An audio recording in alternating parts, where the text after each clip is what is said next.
কমলালেবুর ছোট্ট গ্রামে থেকে পাহাড়ের শান্ত স্নিগ্ধ মনোরম পরিবেশ যদি পেতে চান তাহলে একবারটি ঘুরে আসুন ফাইনালি শিটং। ভ্রমণ প্রেমী মানুষদের কাছে এই শিটং কিন্তু বেশ জনপ্রিয় হয়ে উঠেছে লাস্ট 2-3 বছর ধরে। তো এই শিটং কেন এত জনপ্রিয়, আর এখানে যাবেনই বা কিভাবে, কখন যাবেন, কি কি খাবেন, কোথায় থাকবেন, এই সমস্ত কিছু আজকের ভিডিওতে শেয়ার করব। তো স্কিপ না করে ভিডিওটি লাস্ট পর্যন্ত দেখবেন এবং ভালো লাগলে অবশ্যই শেয়ার করে দেবেন। তো শুরু করা হোক আজকের ভ্রমণ কাহিনী।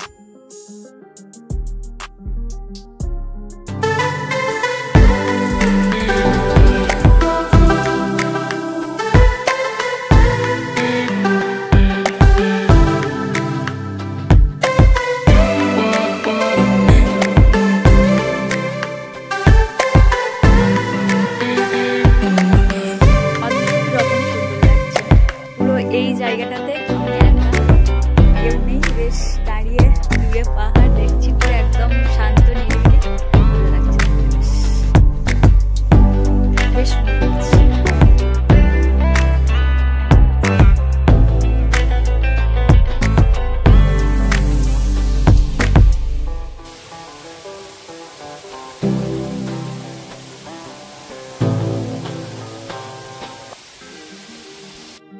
তো শিটং কিভাবে যাবেন?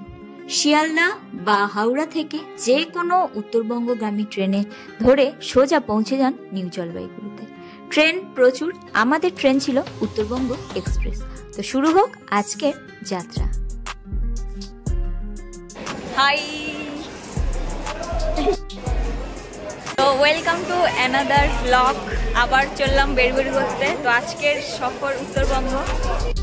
ঠিক সঠিক সময়ে 7:40 আমাদের উত্তরবঙ্গগামী এক্সপ্রেস হুইসেল বাজিয়ে শিয়ালদা স্টেশনকে টাটা বাই বাই বলে রওনা দিল এনজিপির উদ্দেশ্যে। পৌঁছাতে পৌঁছাতে প্রায় ঘন্টা 3 লেট হয়ে গেছিল। এনজিপিতে নেমে যে কোনো গাড়ি ধরে চলে যান শিটং। নিউ জলপাইগুড়ি থেকে শিটংয়ের দূরত্ব ওই 2-2.5 ঘন্টার রাস্তা। শিলিগুড়ি বা জলপাইগুড়ি থেকে সেবক রোড ধরে যে কোনো গাড়িতে করে সোজা পৌঁছে যান। এছাড়া যে হোমস্টেতে থাকবেন তাদেরকেও বলে রাখতে পারেন, তারাও গাড়ির ব্যবস্থা করে দিতে পারে। যেহেতু এটা ছিল আমাদের 3 দিনের ট্যুর, তো আমাদের গাড়ি 3 দিনের জন্যই বুকিং ছিল। পার ডে খরচ পড়বে 4,000 থেকে 5,000 টাকা এক একটা গাড়ির জন্য। তো শিটং কখন যাবেন? প্রধানত বর্ষাকাল বাদ দিয়ে বছরের যে কোনো সময়ই শিটং যাওয়া যায়। চেষ্টা করবেন শীতকালে যাওয়ার। প্রধানত শিটং কমলালেবুর জন্য বিখ্যাত, মানুষ তাই কমলালেবুই দেখতে চায়। তাই অক্টোবর থেকে ফেব্রুয়ারি হচ্ছে বেস্ট টাইম শিটংয়ের জন্য। চেষ্টা করবেন নভেম্বর থেকে ডিসেম্বরের মধ্যে আসতে। এই সময় কমলালেবু ভালো পাওয়া যায়, তারপর আস্তে আস্তে তুলে নিতে শুরু করে। রাস্তাতে যেতে যেতে মাঝখানে পড়বে এই তিস্তা রিভার ভিউ পয়েন্ট। একটু দাঁড়িয়ে যান আর দেখে নিন এই তিস্তা রিভারের ভিউ পয়েন্টটি। তো এই যে আমরা মাঝখানে এখন দাঁড়িয়ে গেছি, এটা হচ্ছে তিস্তা রিভারের ভিউ পয়েন্ট। তো শিটংয়ে গিয়ে কোথায় থাকবেন? দেখুন, শিটংয়ে কিন্তু থাকার অপশন প্রচুরই হোমস্টে। যে কোনো হোমস্টেতে চাইলেই থাকতে পারেন। আমরা ছিলাম আপার শিটংয়ে অহলদারার কাছেই একটা হোমস্টেতে। তো ফাইনালি নামলাম, এখন বাচ্চা একটা। আর এই যে হোমস্টেতে আমরা এসে আছি এখন, অহল হোমস্টে শিটংয়ে। তো ছোট করে একটু আমাদের হোমস্টেটা ঘুরিয়ে দেখিয়ে দিই। এখান থেকে গিয়ে এটা দিয়ে আমাদের রুম, আর এইদিকে এই ভিউটা অসম্ভব সুন্দর। সামনেটাতে পুরো এখন একটু কুয়াশা পড়েছে, বাট খুবই ভালো লাগছে। এই যে রুম, ওয়াশরুম, এই যে দুটো বেড, এই যে সামনের ভিউটা তো অসাধারণ।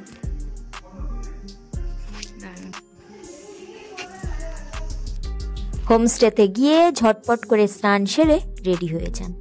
শীতের দুপুরে গায়ে রোদ লাগাতে লাগাতে একটু দোলনাতে দোল খেয়ে নিন, আর সাথে কাটিয়ে ফেলুন আগের দিনের ট্রেন জার্নির ক্লান্তিটাকে। অসম্ভব সুন্দর লাগবে, সমস্ত ক্লান্তি এখানেই দূর। তো শিটং গিয়ে কি খাবেন?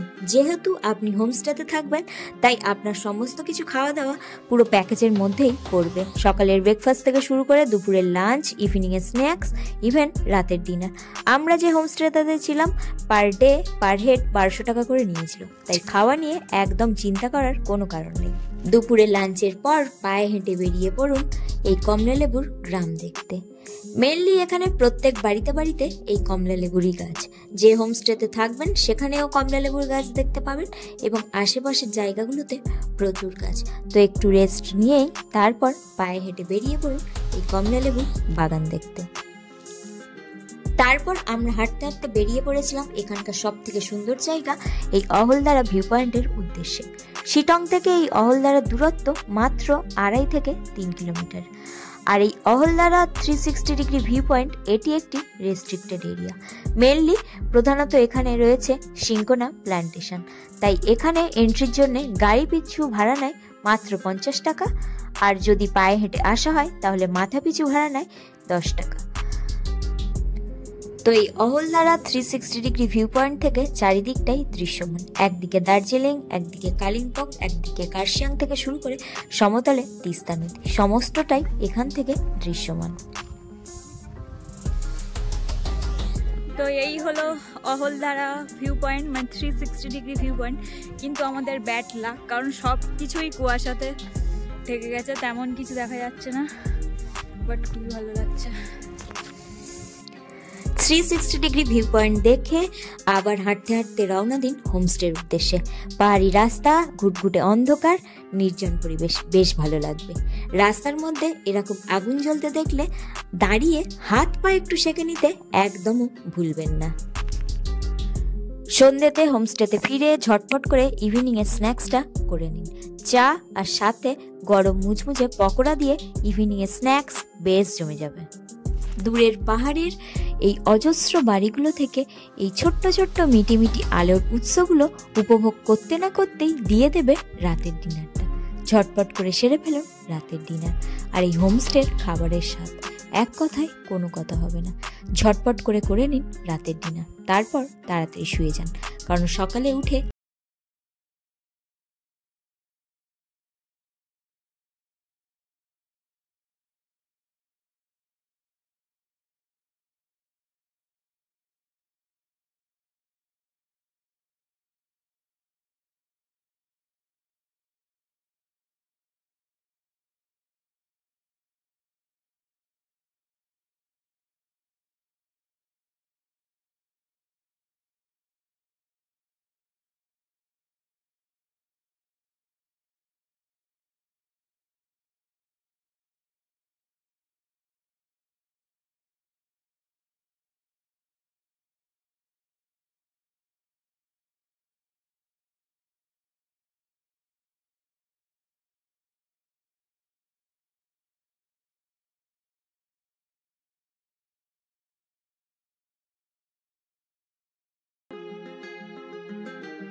এখন আমরা বেরিয়ে পড়েছি যোগীঘাট ব্রিজের উদ্দেশ্যে। আজকের আমাদের হোমস্টেটা ওখানেই আছে। এখন গিয়ে হোমস্টেতে লাগেজ রেখে আমরা বেরিয়ে পড়ব নতুন একটা জায়গার উদ্দেশ্যে। এখন চলে এসেছি আমরা যোগীঘাট ব্রিজ, এখানেই আজকে স্টে করব। এই যোগীঘাট ব্রিজ বাবা রামদেব 2015 সালে উদ্বোধন করেন। প্রায় 7 কোটি টাকা দিয়ে তৈরি এই ব্রিজটি 74 মিটার লম্বা এবং 35 মিটার চওড়া। অপূর্ব সুন্দর এই ব্রিজটি, না বললে নয়। আর এই ব্রিজের নিচ দিয়ে বয়ে চলেছে এক ছোট্ট নদী, নাম তার রিয়াংখোলা। অপূর্ব সৌন্দর্য তার দৃশ্য। হোমস্টেতে লাগেজ রেখে আমরা বেরিয়ে পড়লাম সাইট সিনের উদ্দেশ্যে। আজকের আমরা দেখব লামাহাটা, তাগদা, তিনচুলি, এই 3টে জায়গা। তো প্রথমেই চলে গেছিলাম আমরা লামাহাটাতে। এটা মেনলি পাইন ফরেস্টের জন্য ফেমাস। তো এখানে টিকিট 30 টাকা করে মাথা পিছু। তো টিকিট কেটে পায়ে হেঁটে প্রায় 700 মিটার এই পাইন ফরেস্টের মধ্যে দিয়ে হেঁটে সোজা চলে গেলাম ওপরে। ওপরে আছে একখানা লেক।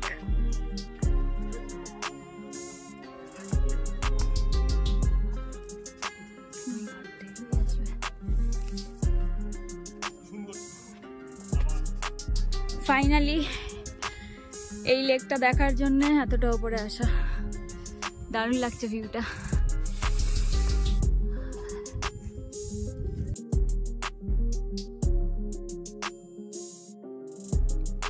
লামাহাটা ঘুরে তারপর দেখে নিন তাগদা তিনচুলে, যেগুলোতে মেনলি এই টি গার্ডেনের জন্য বিখ্যাত। ওখানে একটু ঘোরাঘুরি করে নিন, তারপর বেরিয়ে পড়ুন হোমস্টের উদ্দেশ্যে। তো লামাহাটা তাগদা তিনচুলে ঘুরে আমরা এখন চলে এসেছি হোমস্টেতে। এই হোমস্টেতে দুটো হোমস্টে আছে, এটা একটা আর একটা আছে। আমরা ওই কটেজটাতে থাকবো, এটা একদম যোগীঘাট ব্রিজের কাছে। তো এখানে একটু সন্ধ্যে স্ন্যাক্স করবো, করে আমরা ওখানটাতে চলে যাব। প্রচণ্ড ঠান্ডা লাগছে, এখন 7টা, 6:30, 7টা বাজছে, কিন্তু মারাত্মক ঠান্ডা, পুরো কেঁপে যাচ্ছে। হোমস্টেতে ফিরেই একদম গরম মুচমুচে পকোড়া আর সাথে চা দিয়ে সন্ধ্যের জমজমাট স্ন্যাক্সটা করে নিন। ছোট্ট হোমস্টে আর সাথে পাশে বয়ে চলেছে পাহাড়িয়া ঝর্ণা। উফ, আর কি চাই, অসম্ভব। তারপর শুরু হলো আমাদের বনফায়ারের আয়োজন। গান চালিয়ে সবাই মিলে নাচানাচি করতে বেশ মজা লাগছিল।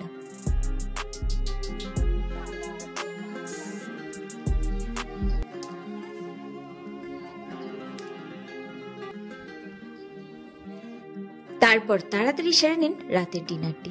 পাশ থেকে বয়ে চলেছে পাহাড়ি এক ঝর্ণা, সাথে পাতে রয়েছে ফ্রাইড রাইস আর চিলি চিকেন, আলাদাই কম্বো। আর কি চাই। ঝটপট করে ডিনার সেরে সোজা চলে যান ঘুমাতে। তাড়াতাড়ি ঘুমিয়ে যান সকালে উঠেই, কারণ বেরিয়ে যেতে হবে নতুন এক উদ্দেশ্যে। ডে 3 আর আজকের আমাদের এখানে লাস্ট দিন। তো সকালে তাড়াতাড়ি ঘুম থেকে উঠে পড়ুন, তারপর হোমস্টের চারিদিকটা একটু উপভোগ করে নিয়ে সোজা বেরিয়ে যান নতুন একটা জায়গায়। আর আমরা এবার যাব লেপচা ফলসের উদ্দেশ্যে। প্রায় টানা 15-20 মিনিটের খাড়াই রাস্তা ট্রেকিং করে পৌঁছাতে হবে এই লেপচা ফলস। আর গিয়েই ওপরে যে ভিউটা, উফ, অসাধারণ। এই হলো লেপচা ফলস। অনেক কষ্ট করে এখানে আসলাম, জিনিসটা দেখতে খুব ভালো লাগছে। এটা মানে বর্ষাকালে জল আরো বেশি হয়, তখন আরো দেখতে ভালো লাগে। ওখান থেকে ফিরে হোমস্টেতে তাড়াতাড়ি সেরে নিন সকালের ব্রেকফাস্টটা। তারপর লাগেজ নিয়ে সোজা বেরিয়ে পড়ুন এনজিপির উদ্দেশ্যে। ফেরার পথে রাস্তাতে পড়বে মংপুতে রবীন্দ্র ভবন, ওটাও দেখে নেবেন।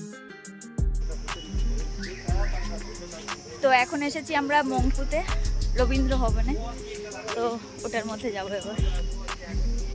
এই রবীন্দ্র ভবনটি হলো সরকার দ্বারা সংরক্ষিত প্রথম রবীন্দ্র ভবন। কবিগুরু তার জীবনের শেষ সময় বেশ অনেকবার এসেছিলেন এখানে, আর এখানে এসে তিনি বহু কবিতাও লিখে গেছেন। তো যাই হোক, ওখান থেকে ঘোরাঘুরি করে বেরিয়ে পড়লাম আমরা এনজিপির উদ্দেশ্যে। এবার ফিরতে হবে যে যার নিজের নিজের বাড়িতে। এবার বলি শিটং ঘুরতে কেমন কি খরচ করবে। যদি শিটং যাওয়ার প্ল্যান করেন বা পাহাড় যাওয়ার প্ল্যান করেন, সবসময় না চেষ্টা করবেন একটা গ্রুপে যাওয়ার। যেহেতু ওখানকার প্রধান খরচটা গাড়ি ভাড়াতেই অনেকটা চলে যায়, তাই গ্রুপে গেলে টাকাটা অনেকটাই কমে হয়ে যায়। তো 2 নাইট 3 ডেজের জন্য একজনের থাকা, খাওয়া, গাড়ি ভাড়া সমস্ত কিছু মিলিয়ে 5,000 টাকার মধ্যেই আরামসে শিটং ঘোরা কিন্তু খুব ভালোভাবেই হয়ে যাবে। তো কেমন লাগলো এই কমলালেবুর গ্রাম? আর হ্যাঁ, জানাতে কিন্তু ভুলবেন না এই ভিডিওটি কেমন লাগলো। তো এটা ছিল শিটং নিয়ে ছোট্ট একটা ট্যুর গাইড। আরও ডিটেলসে ভ্লগ, মানে আমরা কেমন ঘুরেছিলাম, কতটা মজা করেছিলাম, সমস্ত কিছু ফুল ভ্লগে খুব জলদি শেয়ার করব। তো ততদিনে স্টে টিউন, অ্যান্ড ভালো লাগলে অবশ্যই লাইক, শেয়ার, সাবস্ক্রাইব। টাটা।